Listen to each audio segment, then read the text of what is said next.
धर्म के नाम होती उस राजनीति से खबरदार करते हैं जहां सबने अपने अपने वोट के हिसाब से धर्म का इस्तेमाल किया है। 3 तस्वीरें आपको दिखाते हैं। 3 नेता, 3 राज्य, 3 बयान। सबसे ज्यादा विवाद जम्मू कश्मीर की पूर्व मुख्यमंत्री महबूबा मुफ्ती की बेटी और पीडीपी नेता इल्तिजा मुफ्ती के बयान पर है, जो कहती है कि हिंदुत्व एक बीमारी है। उधर जमीयत उलेमाए हिंद के प्रमुख मौलाना महमूद मदनी ने कहा है कि मुसलमान आज असुरक्षित महसूस कर रहे हैं। तो तेलंगाना से बीजेपी विधायक टी राजा सिंह का बयान आया है कि केंद्र सरकार 15 मिनट के लिए गेट खोल दे तो बांग्लादेश से हिसाब किताब बराबर हो जाएगा। पिछले हफ्ते एक वीडियो वायरल हुआ जिसमें दावा है कि मुस्लिम नाबालिग युवकों से जबरन जय श्री राम का नारा लगवाया जा रहा है। यह घटना मध्य प्रदेश की थी। वीडियो 1.5 महीने पुराना है। पुलिस ने एफआईआर दर्ज की, लेकिन फिर इसी वीडियो के आधार पर इल्तिजा मुफ्ती ने कहा कि हिंदुत्व एक बीमारी है जिसने लाखों भारतीयों को बीमार किया है। बीजेपी मांग कर रही है इल्तिजा माफी मांगे। देखिए, हिंदुत्व और हिंदुइज्म में बहुत फर्क है। हिंदुत्व वो नफरत वाली फिलॉसफी है जो सरवारकर यहाँ इंडिया में फैलाते थे इन द 40s, वे ही यूज्ड टू से कि हम यहाँ एक हेजेमनी एस्टैब्लिश करेंगे हिंदूज की, और वो फिलॉसफी ये कहती है कि India is only of the Hindus and for the Hindus. तो हिंदुत्व और हिंदुइज्म में बहुत अंतर है। Hinduism, like Islam, is a religion that promotes secularism, that promotes love and compassion. So let's not deliberately distort it. और जो मैंने बोला, मैं डंके की चोट पे कहती हूँ कि आजकल जय श्री राम, जिस आप राम राज्य की बात करते थे, वो राम राज्य का नहीं है। Jai Shri Ram is a slogan that's been associated with lynchings. जब आपको किसी मुसलमान बच्चे की पिटाई करनी है, आप ये स्लोगन यूज करके उसकी पिटाई कर रहे हैं। सो इट्स वेरी शेमफुल कि हिंदुइज्म जो रिलीजन है आप उसको डिस्टॉर्ट कर रहे हैं। और मैंने हिंदुत्व को क्रिटिसाइज किया, और मैं डंके की चोट पे कहती हूँ कि हिंदुत्व एक बीमारी है और इस बीमारी का इलाज हमें करना पड़ेगा। जो कुछ महबूबा मुफ्ती कह रही हैं वो इंडी गठबंधन की हिंदू विरोधी, भारत विरोधी सोच का एक बहुत निंदनीय उदाहरण है। और हम ये कह सकते हैं कि इल्तिजा मुफ्ती ने हिंदू धर्म के विरुद्ध बेअदबी की पूरी इंतहा पार की है, और इसमें कुछ नया नहीं है।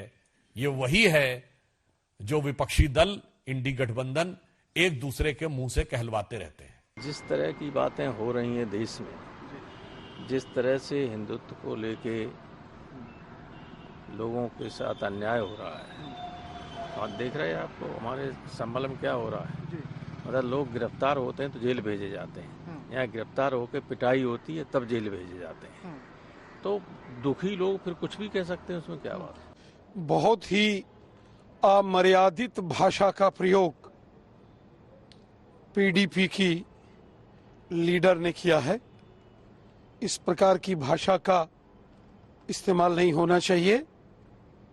राजनीति में डिफरेंस ऑफ ओपिनियन हो सकता है, लेकिन अभद्र भाषा का प्रयोग, अमर्यादित भाषा का प्रयोग नहीं होना चाहिए। उन्होंने हिंदू धर्म की तारीफ की है। वो यंग वहाँ की उभरती हुई लीडर हैं, मुफ्ती सईद साहब की ग्रैंड डॉटर हैं, और हिंदू धर्म की तारीफ अगर वो कर रही हैं तो अच्छी बात है।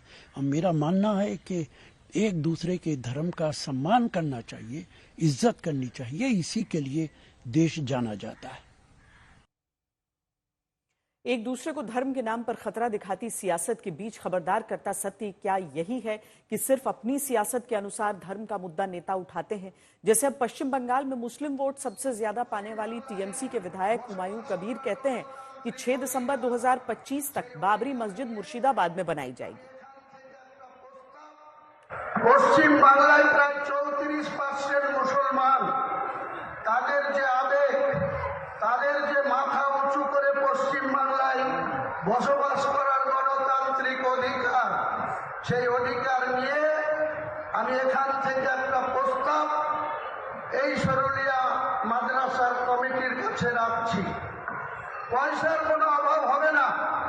শুধু বেলডাঙ্গা, এই সরুলিয়া, জলিলিয়া, আরো যে সমস্ত মাদ্রাসা আছে, বহরমপুরের যে মাদ্রাসা আছে, বহরমপুর ব্লকের ডাঙ্গাপাড়া মাদ্রাসা থেকে শুরু করে আমাদের বেলডাঙ্গা টুয়ে যে সমস্ত মাদ্রাসাগুলি আছে, সব মাদ্রাসার সেক্রেটারি, প্রেসিডেন্ট, তাদের নিয়ে সে 100 জন হোক, 151